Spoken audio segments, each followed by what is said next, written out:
All right, 10,000 mile review on the F450. Yeah, the truck's dirty. I think I'm only going to film it when it's dirty because there's too many clean trucks on YouTube and posting on Instagram. There's just too many clean stuff on trucks and everything on there. So let's post some dirty tools. That's all about this truck. It gets dirty all the time. Got it stuck already once.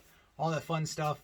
But 10,000 miles, I did my oil change and fuel filter. I'll let you know how much I paid for that and how it did driving to Florida and back. Let's get into it.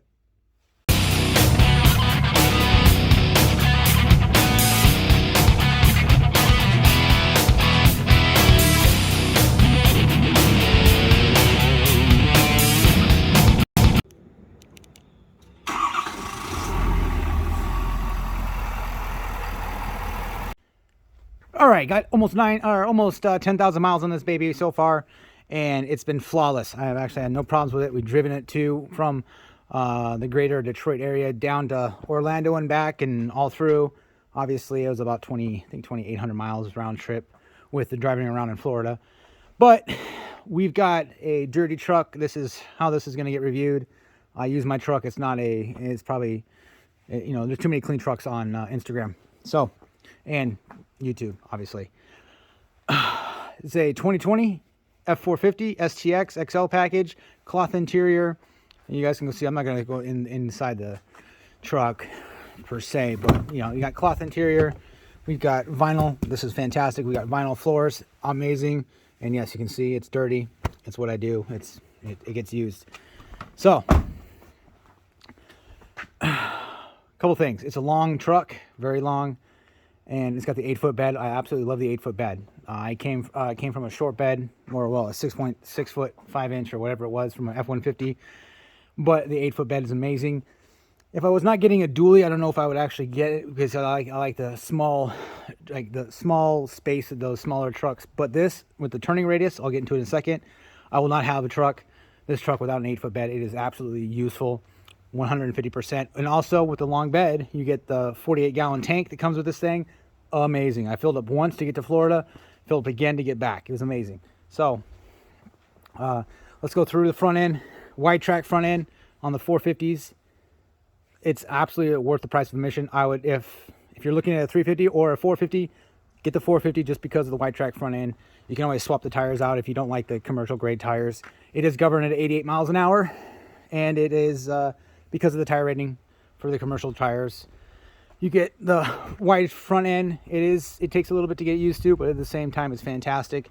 I do have the block heater. Say hi to my shadow. I got the block heater right there. Been using it. It's about 10 degrees out right now, maybe 15. So it's a little chilly here. So I do wash this probably once or twice a week, but you can't tell. And I always hand wash it, pressure wash it, because for one, it doesn't fit into anything. Two, I don't use any of my vehicles. I don't take them to actual machine washes because it's just basically sandpaper on the clear coat. So yes, absolutely made a wise decision to get the 450 over to the 350 and the dually over the single rear row just because of my future payload capabilities and what we're getting. I'll probably throw a picture in here what we're getting eventually, but it does hold the trailer. That's only like 7,000 pounds, so that's nothing for this truck. Matter of fact, I can't even feel it. This truck is absolutely amazing when it comes to that, and that's what it's made for. So a couple things I would recommend. I would recommend the Power Stroke. It's amazing. For the 450, you can only get the Power Stroke. And I would also recommend a bed liner, which I do not have because I have not had any time yet. So get yourself a bed liner. The Power Stroke for sure. This is the STX package. So I got the 360 camera for this truck, which is at least at a minimum a tailgate light or a tailgate camera to point down into the hitch. But having all the cameras, it works great for parking. I didn't even realize that. It's awesome. It makes it so much easier parking this and hooking up a trailer. That's pretty much only other thing besides the block heater. It does have remote start, which is another mess for me as well. Other than that, I can kind of basically do without all the the great massaging seats and all the fancy stuff because for one, it's a work truck. Two, I just don't need it. I don't need a sunroof. They obviously leak down the road. I'm not saying they all leak right away, but down the road they leak, and I just don't need that issue. I'll take other issues with it as well. I don't want the regular deploying steps. I like the ones that just stay there because I don't want to wait for them, and plus less moving parts, less can break. So The cons of this truck, it's a rough ride. That's pretty much the main con for these 450s and commercial trucks. It's a little rougher ride. They're made to have weight in it. There's no weight in this thing at all. So once I actually put some weight in this, it'll have it smoother. But you know, the drive to Florida and back, it was a rough ride. It was also 430 gears with these truck. So at speed, at like 75, 80 miles an hour, your RPMs are higher. They're probably 2,300. So it affects gas mileage a little bit. It is what it is.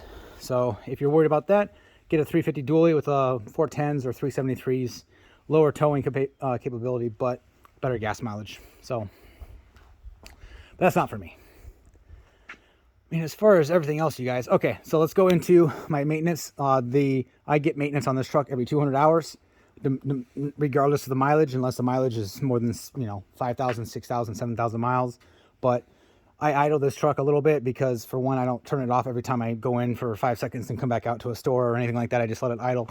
So idle hours are a little higher. So every 200 hours, I change the oil, and every other 200 hours, I change the oil and fuel filters. There's one right there, and then there's one under the hood. And then I drain the diesel water separator every month, which I'm actually getting ready to do here and again pretty soon. So every month I basically, you know, drain that. That's my maintenance so far for this truck. And obviously once we get up into the 90s, 100s, 110s, whenever, we'll do diffs and tranny and coolant and all that kind of stuff too. These are commercial tires. I don't rotate the tires. When they wear out, and I'll replace them. So I'm not worried about rotating them. So that is basically and obviously maintenance cost me $375, something like that, for oil change and fuel filters, if you guys weren't wondering. So yeah, I mean, this is my truck. It's everything I want it to be. I do not regret buying this truck one bit, or should I say, you know, financing this truck one bit. Technically, the bank owns it, so let's keep it real, right? So it's, but one day it'll be mine. One day it'll be mine. Get a little wider stance right there, guys. Yeah. It's a big truck. Don't get me wrong. It's nice, but at the same time, I couldn't imagine not having it. Having the 360 in the bed camera, I don't know if you guys can see it up here, for goosenecks and fifth wheels, that's also a must for me as well.